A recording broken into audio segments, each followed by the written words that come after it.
नमस्ते। कक्षा 7 विषय विज्ञान। आज हम अध्याय 4 ऊष्मा भाग 1 का अध्ययन करेंगे। हमने अध्याय 3 में पढ़ा कि ऊनी वस्त्र जांतव रेशों से बनाए जाते हैं। जांतव रेशे जंतुओं से प्राप्त रेशे हैं। सूती वस्त्र पादप रेशों से बनाए जाते हैं। हम शीतकाल में ऊनी वस्त्र पहनते हैं जो हमें गर्म रखते हैं। जब मौसम गर्म होता है तब हम हल्के रंग के सूती वस्त्र पहनना पसंद करते हैं क्योंकि ये हमें ठंडक का अनुभव कराते हैं। किसी विशेष ऋतु के लिए विशेष प्रकार के वस्त्र ही क्यों पहने जाते हैं? शीतकाल में या सर्दी में हम घर के अंदर ठंड का अनुभव करते हैं और बाहर धूप में आ जाए तो गर्मी का अनुभव करते हैं। ग्रीष्मकाल या गर्मी में हम अपने घर के अंदर गर्मी का अनुभव करते हैं। हम ये कैसे जान पाते हैं कोई वस्तु गर्म है या ठंडी? हमें कैसे पता चलता है कि कोई वस्तु कितनी अधिक गर्म है और कितनी अधिक ठंडी है? ऐसे प्रश्नों का उत्तर हम इस अध्याय में जानने का प्रयास करेंगे। हमारे दैनिक जीवन में हम अनेक वस्तुओं के संपर्क में आते हैं। इनमें से कुछ वस्तुएं गर्म होती है तो कुछ ठंडी होती है। जैसे चाय गर्म होती है, बर्फ ठंडी होती है। इनमें भी कुछ वस्तुएं ऐसी होती हैं जो दूसरी वस्तुओं की अपेक्षा में अधिक गर्म होती है और जबकि कुछ वस्तुएं क्या होती है दूसरों की अपेक्षा में अधिक ठंडी होती है।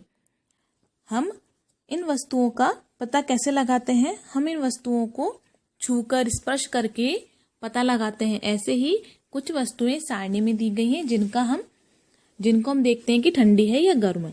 आइसक्रीम जो है ठंडी होती है। चाय के प्याले में रखी हुई चम्मच गर्म होती है। फलों का रस ठंडा होता है।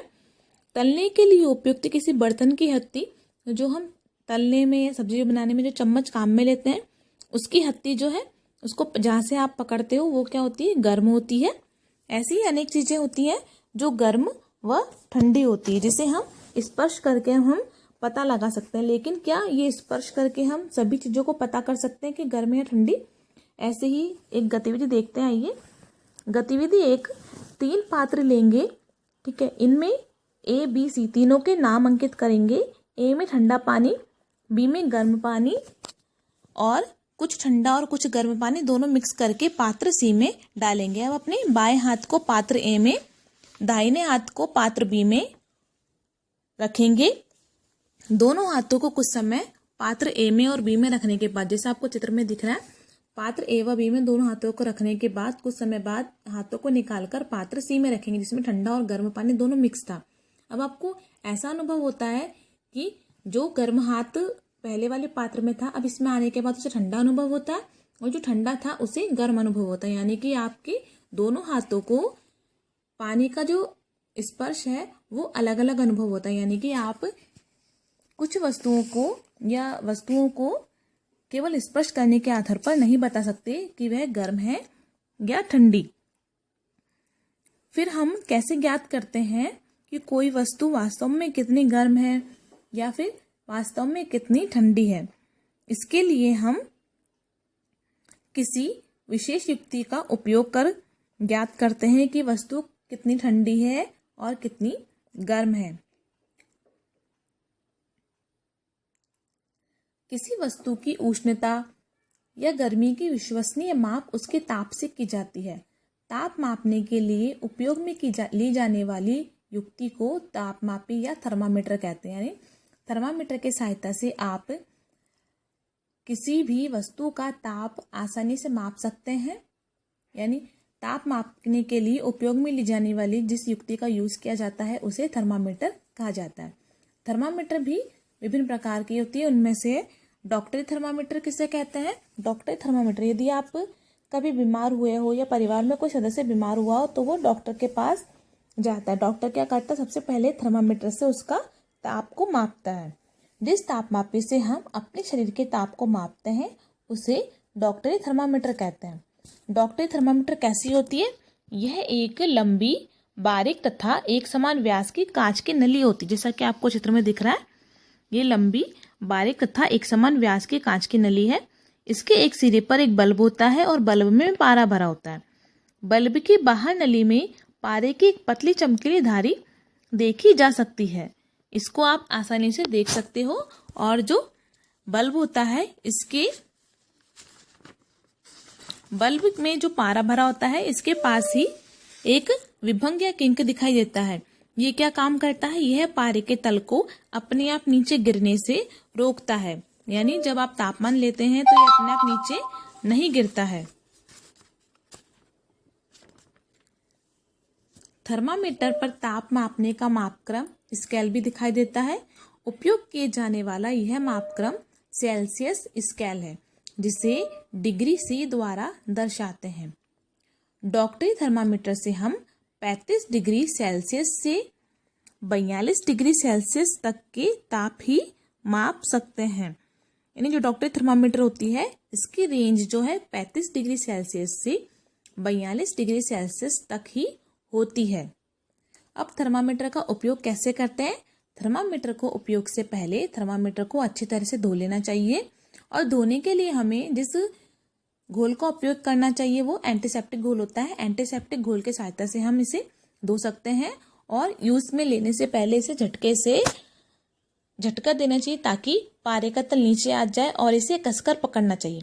जब आप झटका देते हो तो ये निश्चित कर लेना चाहिए कि इसका जो पारा है 35 डिग्री सेल्सियस से नीचे आ गया है। ऐसा होने के बाद ही आपको टेम्परेचर को नोट करना चाहिए। अब थर्मामीटर को कैसे यूज में लेते हैं? थर्मामीटर के जो बल्ब होता है उसको अपनी जीभ के नीचे रखते हैं और 1 से 1.5 मिनट के पश्चात थर्मामीटर को बाहर निकालते हैं। बाहर निकालने के बाद उसका पाठ्यांक जो उसमें आया है थर्मामीटर में, उस टेम्परेचर को नोट कर लेते हैं। और जो ये टेम्परेचर नोट हुआ है, ये क्या है? आपके शरीर का ताप है। ताप को सदैव इसके मात्रक डिग्री सी यानी डिग्री सेल्सियस के साथ ही व्यक्त करते हैं। अब जब डॉक्टरी थर्मामीटर को उपयोग में लेते हैं तो इसको उपयोग में लेने के लिए कुछ सावधानी रखना आवश्यक होता है। कौन कौन सी? थर्मामीटर को उपयोग से पहले और उपयोग के बाद में, यानी उपयोग में लेने से पहले और बाद में धोने के लिए किसी प्रतिरोधी घोल का उपयोग यानी एंटीसेप्टिक घोल में धोना चाहिए। उपयोग से पहले पारे का तल जो 35 डिग्री सेल्सियस से नीचे होना चाहिए। यदि 35 डिग्री सेल्सियस से नीचे नहीं है तो आप उसे झटका देकर नीचे कर लें। थर्मामीटर को पढ़ते समय जो थर्मामीटर है आपकी आंखों की बिल्कुल सीधी में होना चाहिए, ताकि आप उसको आसानी से पढ़ पाए और सही तरीके से टेम्परेचर को नोट कर सकें। थर्मामीटर का सावधानी पूर्वक उपयोग करना चाहिए, क्योंकि ये किसी कठोर वस्तु के टकराने से ये टूट सकता है। और थर्मामीटर का उपयोग करते समय इसे बल्ब से नहीं पकड़ना चाहिए, इसे किनारे से पकड़ना चाहिए, ताकि आप इसका उपयोग आसानी से कर पाएं। डॉक्टरी थर्मामीटर को केवल मानव शरीर का ताप मापने के लिए ही डिजाइन किया गया है। इसकी सहायता से केवल आप मानव शरीर के ताप को ही माप सकते हैं। मानव शरीर का ताप सामान्य ताप 35 डिग्री सेल्सियस से कम तथा 42 डिग्री सेल्सियस से अधिक नहीं होता है। इसलिए ही थर्मामीटर की जो रेंज है, परिसर है, 35 डिग्री सेल्सियस से 42 डिग्री सेल्सियस के बीच ही होती है। इससे अधिक शरीर का ताप नहीं होता है। इसके अतिरिक्त हम अन्य वस्तुओं के ताप को कैसे मापते हैं? इसके लिए एक अन्य तापमापी काम में लेते हैं। ऐसा ही एक तापमापी है प्रयोगशाला तापमापी। प्रयोगशाला तापमापी का परिसर प्राय -10 डिग्री सेल्सियस से 110 डिग्री सेल्सियस होता है। विभिन्न प्रयोजनों के लिए विभिन्न प्रकार के तापमापी उपयोग में लिए जाते हैं। मौसम की रिपोर्ट में दिए गए अधिकतम तथा न्यूनतम तापों की जानकारी देने के लिए अधिकतम न्यूनतम तापमापी का उपयोग किया जाता है। जो मौसम की हमें जानकारी प्राप्त होती है वो तापमापी से ही प्राप्त होती है। इसकी सहायता से अधिकतम और न्यूनतम तापों की जानकारी हमें मिल जाती है। अब आपको चित्र में दिखाई दे रहा है प्रयोगशाला तापमापी द्वारा जल का ताप मापना। हम किसी बीकर में या मग में नल का पानी लेते हैं या फिर थोड़ा गर्म पानी लेते हैं, दोनों में से कुछ भी ले सकते हैं। अब तापमापी के बल्ब को जल में डुबोते हैं और पारे का तल धीरे धीरे क्या होता है, ऊपर चढ़ता है। जब तक स्थिर नहीं हो जाता तब तक आप प्रतीक्षा कीजिए। जब पारे का तल स्थिर हो जाए तो उसका टेम्परेचर नोट कर लीजिए। अब तापमापी को जल से बाहर निकालते हैं।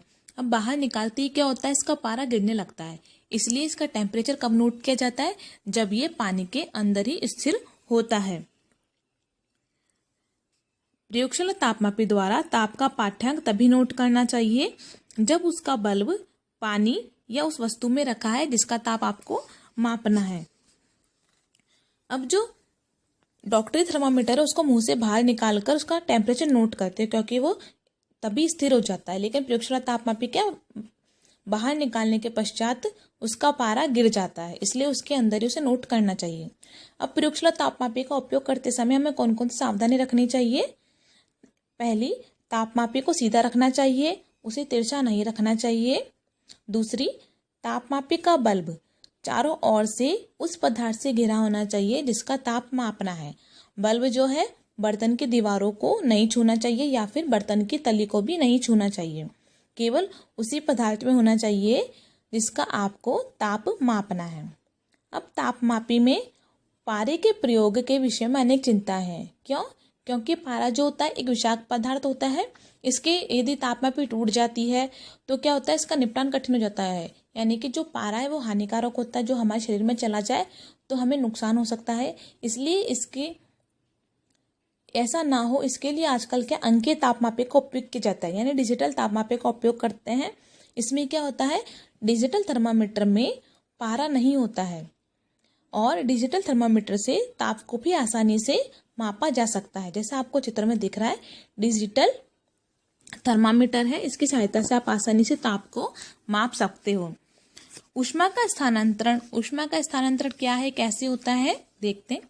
जब किसी वस्तु को या किसी बर्तन को ज्वाला पर रखते हैं तो वह गर्म हो जाती है, और इसका कारण है क्यों गर्म हो जाती है, क्योंकि ऊष्मा ज्वाला से बर्तन की ओर चली जाती है। जब बर्तन को ज्वाला से हटा लेते हैं तो ये धीरे धीरे ठंडा हो जाता है और ऊष्मा बर्तन से कहाँ, परिवेश में यानी वातावरण में स्थानांतरित हो जाती है। दोनों स्थितियों में क्या होता है, ऊष्मा क्या गर्म वस्तु से ठंडी वस्तु की ओर प्रवाहित होती है। जब भी आप गैस पर कोई बर्तन रखते हो गर्म करने के लिए, तब आप ऊष्मा जलाते हो यानी आग जलाते हो, तो आग से क्या है, ऊष्मा निकलती है। ऊष्मा क्या करती है, उस बर्तन को गर्म करने का काम करती है। यानी ऊष्मा गर्म थी और बर्तन ठंडा था, तो ऊष्मा कहाँ स्थानांतरित हुई, गर्म से ठंडे की ओर। हम इसे एक प्रयोग द्वारा भी समझ सकते हैं। देखते हैं, जैसा आपको चित्र में दिख रहा है, एक लोहे की पतली पट्टी या छड़ लीजिए। इस छड़ पर थोड़ी थोड़ी दूरी पर मोम के टुकड़े लगा देते हैं हम, और इस छड़ को दो ईंटों के मध्य में या किसी स्टैंड की सहायता से स्थिर कर देते हैं ताकि ये हिले डुले नहीं। अब इसके एक सिरे पर मोमबत्ती को रखा जाता है और मोमबत्ती को जब जलाया जाता है तो इससे ऊष्मा निकलती है, इसकी ज्वाला से ऊष्मा निकलती है। ऊष्मा क्या इसके एक सिरे से दूसरे सिरे की ओर प्रवाहित होती है। अब हम कैसे जानेंगे, एक सिरे से दूसरे सिरे की ओर प्रवाहित होती है। इसमें क्या होता है, जो मोम के टुकड़े आप लगाए हैं हमने, ये मोम का टुकड़ा धीरे धीरे गिरने लगता है। सबसे पहले जो मोमबत्ती के पास में मोम का टुकड़ा लगा है, सबसे पहले वह गिरेगा, फिर उसके बाद अगला, फिर उससे अगला। यानी इससे क्या पता चलता है हमें, जब ऊष्मा उस लोहे की छड़ को मिल रही है तो धीरे धीरे क्या हो रहा है, छड़ गर्म हो रही है और ऊष्मा धीरे धीरे आगे की तरफ स्थानांतरित हो रही है, यानी गर्म से ठंडे की ओर आगे की तरफ जा रही है। तो इससे क्या पता चलता है हमें, ऊष्मा का स्थानांतरण हो रहा है। अब वह प्रक्रम जिसमें ऊष्मा किसी वस्तु के गर्म सिरे से ठंडे सिरे की ओर स्थानांतरित होती है, चालन कहलाता है। ठोसों में ऊष्मा प्राय चालन के प्रक्रम द्वारा स्थानांतरित होते हैं। ठोसों में जो ऊष्मा है चालन है, एक सिरे से ठंडे सिरे की ओर प्रवाहित होती है। ऐसे ही खाना बनाने के लिए उपयोग में लिए जाने वाले धातु के बर्तन या प्लास्टिक, लकड़ी की हत्ती लगी होती है, क्योंकि लकड़ी की हत्ती क्या करती है, आप उसे आसानी से पकड़ सकते हैं और वो गर्म नहीं होती है। हमने जो भी सीखा उससे संबंधित प्रश्न आज जो भी पढ़ा इस अध्याय में। प्रश्न 1, तापमापी किसे कहते हैं? ताप मापने के लिए उपयोग की जाने वाली युक्ति को तापमापी कहते हैं। प्रश्न 2, डॉक्टरी तापमापी किसे कहते हैं? जिस तापमापी से हम शरीर के ताप को मापते हैं उसे डॉक्टरी तापमापी कहते हैं। प्रश्न 3, मानव शरीर का तापमान कितना होता है? मानव शरीर का तापमान सामान्यतः 37 डिग्री सेल्सियस होता है। मानव शरीर का तापमान कितना होता है? 37 डिग्री सेल्सियस होता है। प्रश्न 4, प्रयोगशाला तापमापी का परिसर कितना होता है? प्रयोगशाला तापमापी का परिसर -10 डिग्री सेल्सियस से 110 डिग्री सेल्सियस होता है। प्रश्न 5, चालन किसे कहते हैं? वह प्रक्रम या वह प्रक्रिया जिसमें ऊष्मा किसी वस्तु के गर्म सिरे से ठंडे सिरे की ओर प्रवाहित होती है, ठंडे सिरे की ओर जाती है, उसे चालन कहा जाता है।